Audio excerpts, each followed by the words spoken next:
This is Dinesh, founder of StockMarketClass.in and NSE certified market professional having trading experience more than 18 years। क्या stock market में profit किया जा सकता है? अब सेबी खुद कहता है कि 90% लोग स्टॉक मार्केट में लॉस करते हैं, लेकिन फोकस कीजिए कि 10% लोग प्रॉफिट करते हैं। मीन्स के एक तरीके से सोचा जाए, अब सीए का रिजल्ट जो होता है वो 3%, यानी 100 में से सिर्फ 3 लोग पास होते हैं। अब यहाँ पर तो रिजल्ट आ रहा है 10%, मीन्स कि वो 10% कुछ ना कुछ तो ऐसा कर रहे हैं कि जिसकी वजह से प्रॉफिट उनके पास आ रहा है। यानी कि 90% लोगों का जो लॉस है वो किसी ना किसी जा रहा है। 100% लोग लॉस नहीं करते। अगर कोई लॉस कर रहा है तो कोई ना कोई प्रॉफिट जरूर कर रहा है। सो एज अ बिगिनर्स आपको कौन सी चीज़ें ध्यान में रखनी चाहिए? आज हम आपको देने वाले हैं कि ओवरऑल ऐसे 5 पिलर्स कि जिसके बेस पर स्टॉक मार्केट में अच्छा सा प्रॉफिट किया जा सकता है। अब हम लोग आपको इस पूरे वीडियो में डिटेल में बताने जा रहे हैं कि एक्चुअल केसेस में ऐसे कौन से स्टेप्स हैं कि जिसे आप सीख कर आप भी मार्केट में प्रॉफिट बना सकते हैं। सबसे पहले आपको ध्यान देना चाहिए कि फाउंडेशन पर आपको ध्यान देना है, यानी कि स्टॉक मार्केट क्या है पहले जानिए, बिगिनर्स को क्या क्या करना चाहिए, ब्रोकर्स कौन से होते हैं, आपको ऑपरेशनल पार्ट कैसे करना है, टर्मिनोलॉजीज क्या है, यानी फाउंडेशन पर पहले ध्यान देना है। फिर नेक्स्ट पिलर जो होता है दैट इज कि डिफरेंट डिफरेंट इंस्ट्रूमेंट्स होते हैं, जैसे कि इक्विटीज, करेंसीज, कमोडिटीज। अब यहाँ पर आपको एक्सपर्टीज लेनी है, यानी कि मार्केट में कौन सा ऐसा इंस्ट्रूमेंट है कि जहाँ पर आप बहुत एक्सपर्ट हैं। तो सबसे पहले सारे इंस्ट्रूमेंट जानिए और उनमें ट्रेड कीजिए। थर्ड आता है कि सबसे पहले आपको अप्रोचेस, यानी कि डिफरेंट डिफरेंट अप्रोचेस होते हैं, जैसे कि technical analysis, fundamental analysis, rational analysis. अब ये सारे डिफरेंट डिफरेंट थियरीज हैं।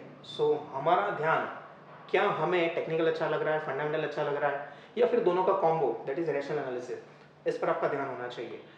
फिर नेक्स्ट हमें आना चाहिए डिफरेंट डिफरेंट टूल्स, यानी कि अब टेक्निकल्स में हमारी एक्सपर्टीज कौन से टूल्स पर है, कौन से टाइम फ्रेम पर है। डिफरेंट डिफरेंट टूल्स होते हैं, जैसे कि trend line, channel, support, resistance.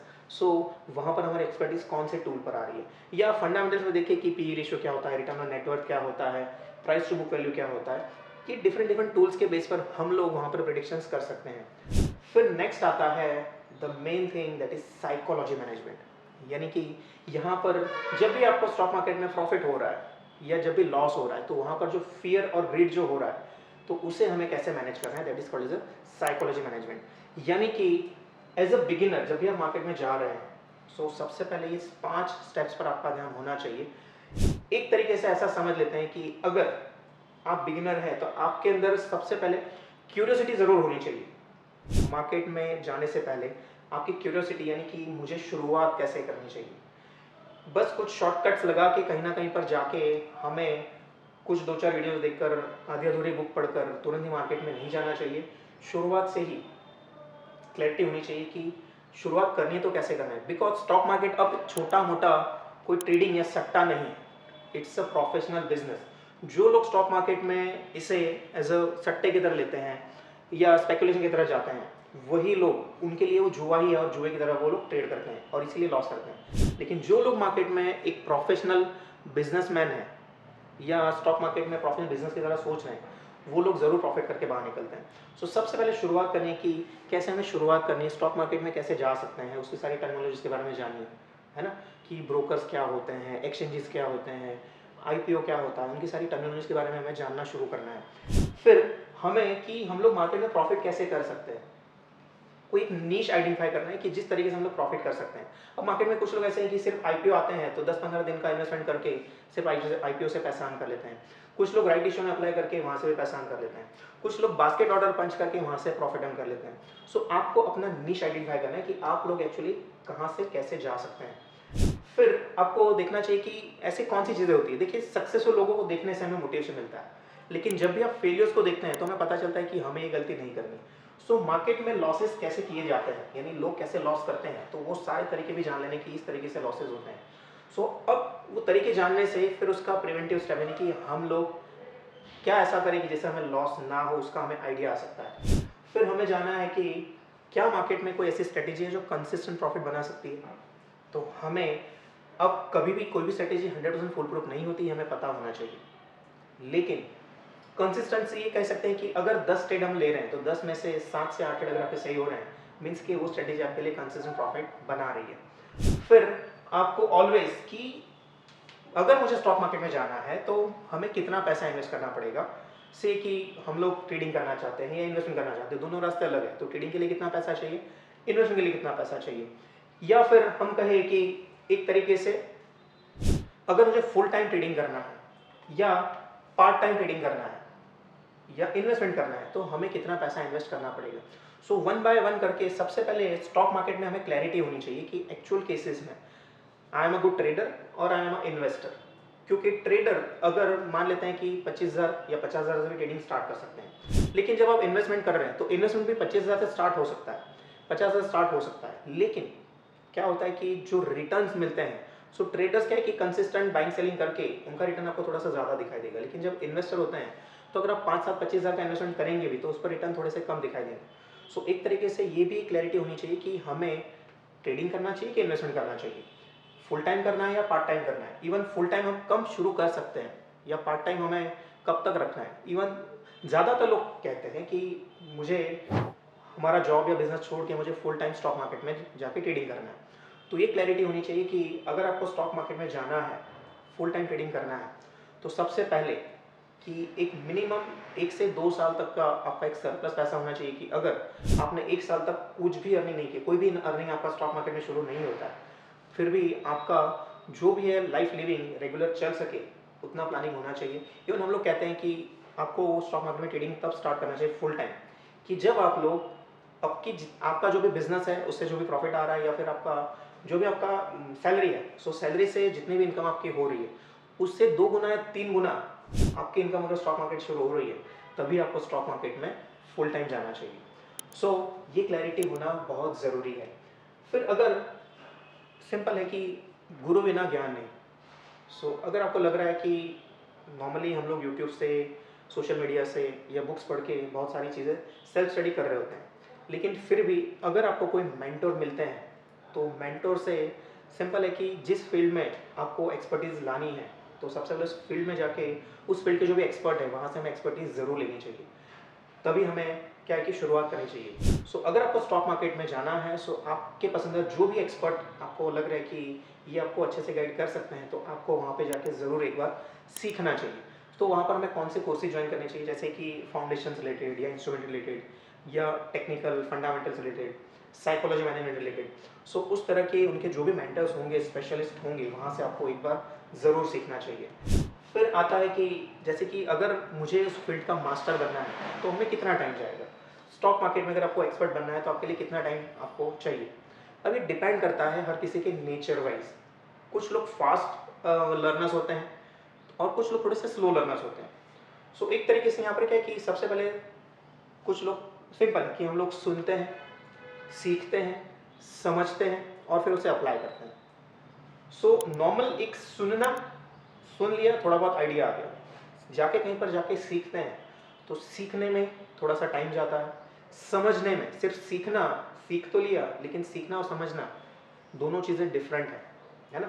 सो समझने में किसी किसी को क्या है कि ट्रेडिंग तो कर रहे होते हैं लेकिन बहुत सारी चीज़ें समझने में टाइम चला जाता है, और फिर बाद में जब रियल टाइम एग्जीक्यूशन का आता है तो यहाँ पर ये हर किसी का डिफरेंट होता है। सो एक तरीके से हम लोग कहते हैं कि नॉर्मल केसेस में सीखने के बाद समझने को और समझने के बाद अप्लाई करने को 3 महीने से 6 महीने का टाइम एक लग जाता है। सो जब भी आप मार्केट में जा रहे हैं, सो मिनिमम 3 से 6 महीने आपको स्पेयर रखने चाहिए। तुरंत ही नहीं सोचना चाहिए कि मैं 2-4 10 दिन सीख लूँगा, 15 दिन का ट्रेनिंग ले लिया और 1 महीने के बाद मैं 2 से 5 हज़ार महीने का कमाना शुरू कर दूँगा। ये टाइमिंग 3 महीने से लेकर 1.5 साल या 3 साल तक रह सकता है, तो इसका भी आपको प्लानिंग करना चाहिए। अब अगर हम लोग हमारे पिलर्स के बारे में बात करें वन बाय वन, यानी कि सबसे पहले पिलर नंबर 1 कि अगर आपको स्टॉक मार्केट में जाना है, आप शुरुआत करना चाहते हैं, तो फाउंडेशन में आपको कौन सी चीज़ों का ध्यान रखना चाहिए। सबसे पहले आपको क्या है कि बेसिक नो हाउस कि स्टॉक मार्केट कैसे ऑपरेट होता है, स्टॉक मार्केट कैसे ऑपरेट होता है, वो रेड ग्रीन क्यों होता है, कंसिस्टेंट क्या है कि मार्केट अप डाउन कैसे होता है, व्हाट आर द रीजंस। बहुत सारी टर्मिनोलॉजीज होती है जैसे कि IPO, DRHP, preference shares, dividend, split, bonus, है ना। ये सारे कुछ कॉर्पोरेट एक्शंस होते हैं। सो हमें सारी टर्मिनोलॉजीज को क्लियर करना है। कुछ जार्गोन्स होते हैं जैसे कि टेक्निकल होते हैं, जल्दी से पता चलता नहीं है। अब निफ्टी क्या है, बैंक निफ्टी क्या है, निफ्टी के जो 50 कंपनीज है उनका वेटेज कैसे आपको हेल्प करता है, या बैंक निफ्टी का वेटेज है वो आपको कैसे प्रेडिक्शन में हेल्प कर सकता है। सो जानिए कि इंडेक्स क्या है, इंडेक्स कैसे काम करता है, इंडेक्स आपको कैसे हेल्प कर सकता है। फिर ऑपरेशन सारा पार्ट जानिए कि जब भी आप किसी ब्रोकर के अंदर बाय सेल करने जाते हैं तो बाय सेल कैसे करना है, वहाँ पर ब्रैकेट ऑर्डर क्या है, बास्केट ऑर्डर क्या है, नॉर्मल हम लोग स्टॉप लॉस कैसे रख सकते हैं। सो ये सारे ऑपरेशन पार्ट आपको क्या है कि आप बिना सिस्टम के सामने बैठे भी एक तरीके से आपको एक्टिव रखते हैं। अब जीटीटी ऑर्डर है जैसे कि गुड टिल ट्रिगर, ये ऑर्डर रखने के बाद अगर आपने ऑर्डर रख दिया, जैसे ही टाइम आएगा कि आपका शेयर से कि अभी 1000 रुपये शेयर चल रहा है, आपको लग रहा है कि ये शेयर 700 रुपये आएगा और आपने जीटीटी सेट कर दिया, जैसे ही शेयर 700 आएगा सो आपका शेयर अपने आप बाय हो जाएगा। फिर बाय होने के बाद आपने अगेन जीटीटी रख दिया कि शेयर 1200 जाता है तो सेल हो जाए। सो एक साल के अंदर जब भी शेयर 1200 रुपये आता है तो आपका शेयर ऑटोमेटिक सेल हो जाएगा। सो ये चीज़ें क्या कर सकते हैं कि आपको मार्केट का जो ट्रैकिंग टाइम है ये आपका बचा सकते हैं। सो दैट वे कि फाउंडेशंस में सबसे पहले ये 4 स्टेप्स पर आपको ध्यान देना चाहिए। फिर फाउंडेशन होने के बाद आपको ध्यान देना है कि मार्केट में बहुत सारे इंस्ट्रूमेंट्स आते हैं।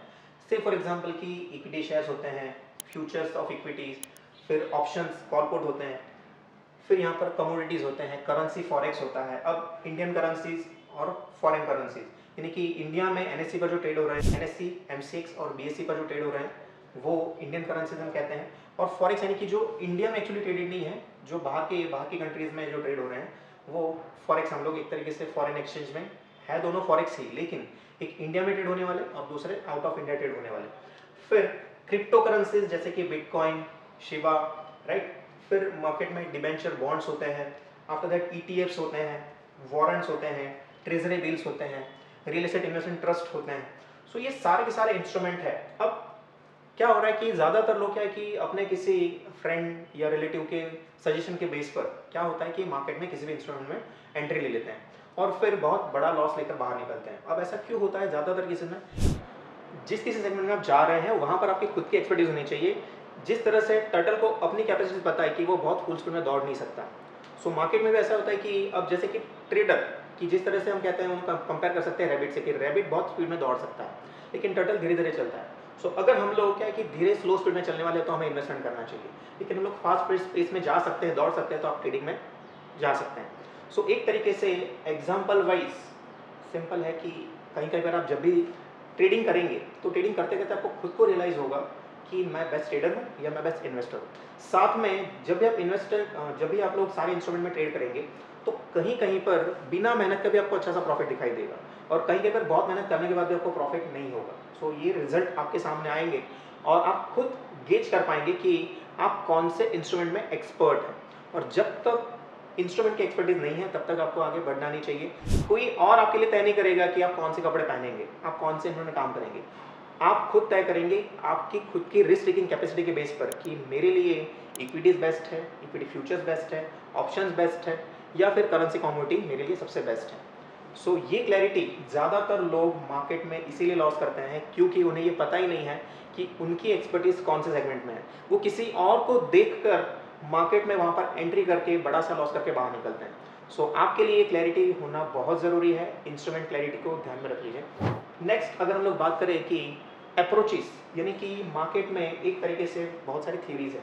अगर आप मार्केट को प्रेडिक्ट करना चाहते हैं सो प्रेडिक्शंस करने के लिए सबसे पहले है कि हमारा इंटरेस्ट कौन सी थ्योरी में बैठ रहा है। सो एक तरीके से यहाँ पर ले सकते हैं कि जैसे कि टेक्निकल एनालिसिस, यानी कि हम लोग चार्ट्स देख सकते हैं। चार्ट पे जाके जैसे कि आप ट्रेडिंग व्यू में जाके जब आप चार्ट देखेंगे तो वहाँ पर line chart, bar chart, candlestick chart, so इस तरह के बहुत सारे टाइप्स ऑफ चार्ट्स हैं।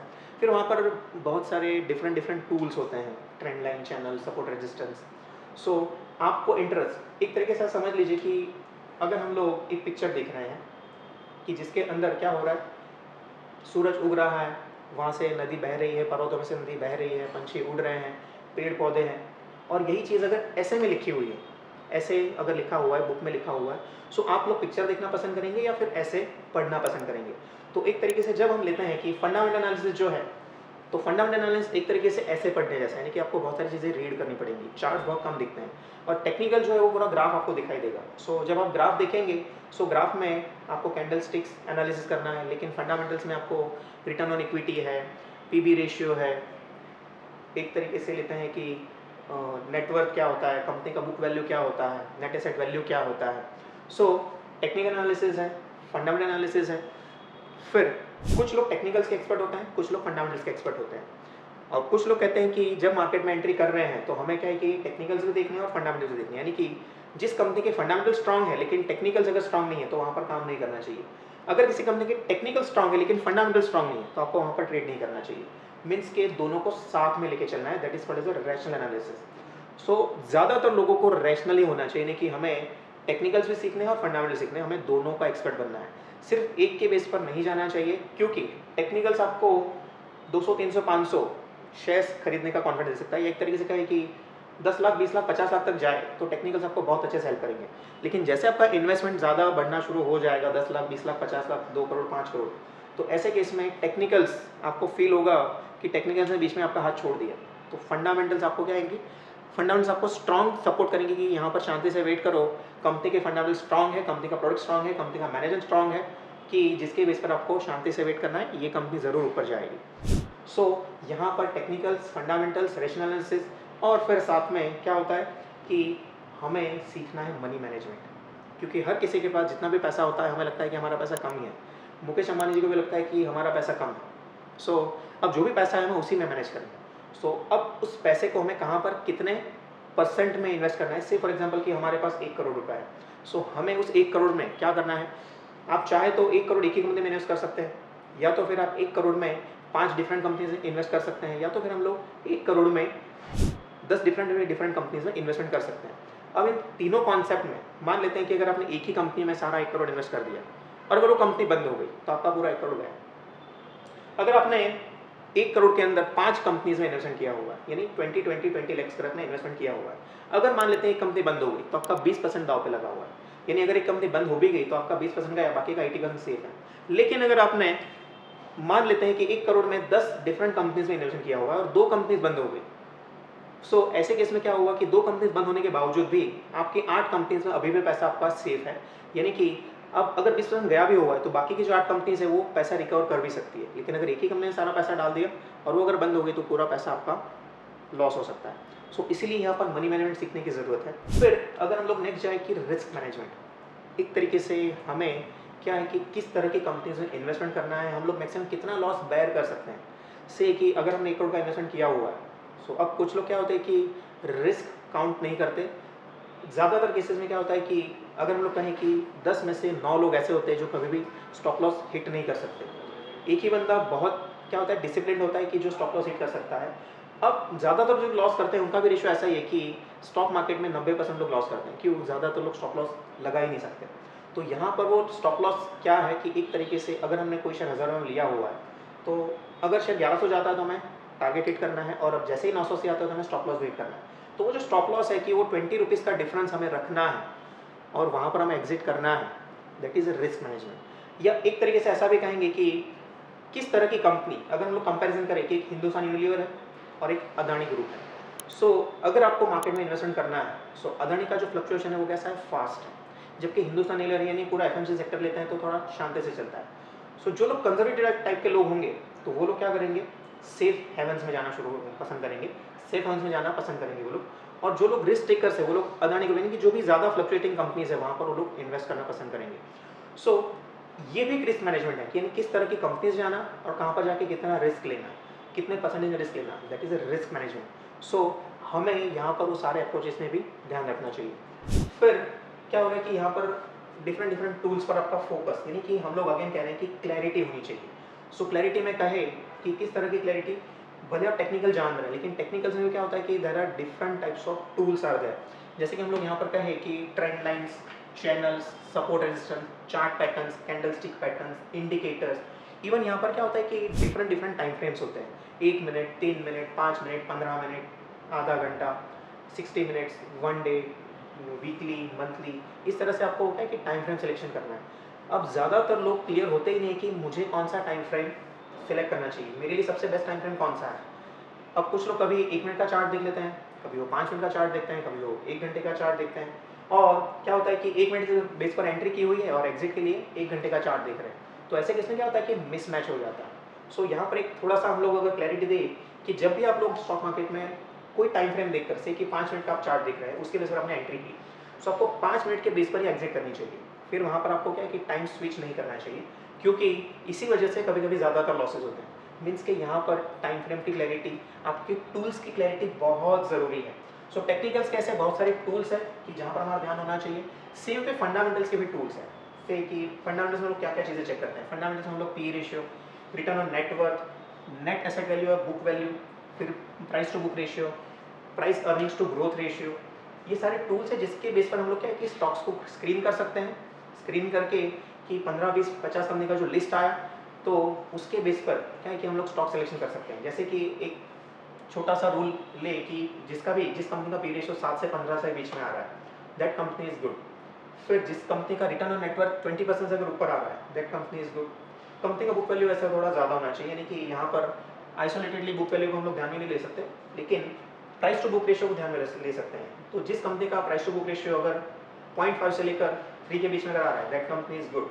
फिर अगर कंपनी का पीजी रेशियो अगर 0.5 से लेकर अगर 1.25 या 1.50 तक अगर आ रहा है तो वो कंपनी बहुत अच्छी है। मीन्स कि ये सारे टूल्स और इसके बेस पर हम लोग स्ट्रेटेजी फॉर्म कर सकते हैं। सो आपके लिए ज़रूरी क्या है कि यहाँ पर आपके लिए इन सभी में से सबसे बेहतरीन टूल्स कौन से हैं, ये क्लैरिटी आपके माइंड में ज़रूर होनी चाहिए। फिर सबसे लास्ट में और सबसे मोस्ट इम्पॉर्टेंट पार्ट जो है दैट इज़ साइकोलॉजिकल मैनेजमेंट। यानी कि जब भी हम लोग मार्केट में ट्रेड कर रहे हैं, क्योंकि ज़्यादातर लोग क्या है कि फाउंडेशंस क्लियर है, इंस्ट्रूमेंट क्लैरिटी है, उनके अप्रोच क्लियर है, लेकिन प्रॉब्लम आती है कि सर जब भी प्रॉफिट होता है तो हम लोग जल्दी से प्रॉफिट बुक नहीं कर पाते, जब भी लॉस हो रहा है तो वहाँ पर हम लोग स्टॉप लॉस हिट नहीं कर पाते और फिर वो लॉस बढ़ता जाता है, फिर हम लोग पैनिक में आके सबसे बॉटम में निकल जाते हैं। तो ये सारी चीज़ें हैं कि एक तरीके से हमें फियर ग्रिड और पैनिक मैनेजमेंट हमारे पास होना चाहिए कि इन सिचुएशन से हमें कैसे निपटना है। हमारे पास टाइम मैनेजमेंट एक तरीके से, अब ज़्यादा लोग या तो जॉब कर रहे होते हैं या तो बिजनेस कर रहे होते हैं। अब क्या हो रहा है कि आपका टाइम फिक्स होना चाहिए कि मुझे कब ट्रेडिंग करना है, मुझे कब इन्वेस्टमेंट करना है, मुझे कब चार्ट एनालिसिस करना है, मुझे फंडामेंटल एनालिसिस करने के लिए रोज़ कितना समय देना है। सिंपल है कि डेडिकेशन तो चाहिए होगा अगर आपको प्रॉफिट करना है। अगर आप stock market as a business कर रहे हैं, सो सिंपल है, हर कोई बिजनेस आपके टोटल टाइम में से कुछ समय हर रोज़ या हर वीक या हर महीने कुछ ना कुछ तो आपको डेडिकेट करना ही पड़ेगा, उसके बिना काम नहीं होगा। सो अगर आप लोग क्या है कि बस महीने में एक बार देख लिया और हर रोज़ फिर उसके बेस पर ट्रेडिंग कर रहे हैं, ऐसा नहीं चल सकता। If you are a trader तो आपको हर रोज़ एटलीस्ट 1 से 2 घंटा, अगर आप इन्वेस्टर हैं तो वीकली आपको 1-2 घंटे आपको देने हैं। सो क्या होना है कि सिंपल हमें वहाँ पर हर किसी के लिए थोड़ा सा टाइम साइड में रखना है। फिर हमें डिस्ट्रैक्शंस मैनेजमेंट, एक्चुअल केसेस में ज़्यादातर लोगों को बहुत सारी चीज़ें आ रही होती है, टेक्निकल्स भी आ रहे हैं, फंडामेंटल्स आ रहे हैं, लेकिन अब मान लें कि आप ट्रेडिंग कर रहे हैं और ट्रेडिंग करते करते बीच में आप क्या कि इंस्टाग्राम की रील्स घुमा रहे हैं, व्हाट्सएप के मैसेज पढ़ रहे हैं, मेल्स चेक कर रहे हैं, और उसी समय के दौरान suddenly all of a sudden क्या हो गया, मूवमेंट, फास्ट मूवमेंट आ गया कि मार्केट ने यू टर्न ले लिया कि आप लोग क्या कर रहे थे, आपने सेल, आप शॉर्ट सेल करके बैठे हुए थे और सडनली मार्केट यू टर्न में ऊपर चला गया। आप बाय कर खड़े थे, मार्केट टॉप लेवल से सीधा यू टर्न लेके नीचे आ गया। सो ज़्यादातर केसेस में आपको आपको डिस्ट्रैक्शंस जो आ रहे हैं, तो उन डिस्ट्रैक्शंस को क्या करना है, आपको साइड में करना है। तो ये डिस्ट्रैक्शंस ना सिर्फ स्टॉक मार्केट में, लेकिन हर जगह पर आपको, पढ़ाई में, हर जगह पर आपको क्या करेंगे, आपको डिस्ट्रैक्ट करते रहते हैं। तो इसके लिए डिस्ट्रैक्शन मैनेजमेंट की आप सारी चीज़ों को साइड में रख के जब भी ट्रेडिंग कर रहे हैं तो ओनली ट्रेडिंग करना है, जब भी आप लोग बिजनेस कर रहे हैं, जॉब कर रहे हैं तो सिर्फ जॉब करना है। ये चीज़ आपको हेल्प करेंगे, यानी डिस्ट्रैक्शन मैनेजमेंट आपको सीखना पड़ेगा। फिर आपको स्ट्रेस मैनेजमेंट, आपने अगर 10 ट्रेड लिए, 10 के 10 ट्रेड आपके फेवर में आ जाएंगे, ऐसा तो कभी नहीं होने वाला। ये आपको समझना ही पड़ेगा कि 10 के 10 ट्रेड कभी भी हमारे फेवर नहीं आ सकते। कम से कम 1, 2, 3, 4 ट्रेड आपके अपोज में जा सकते हैं।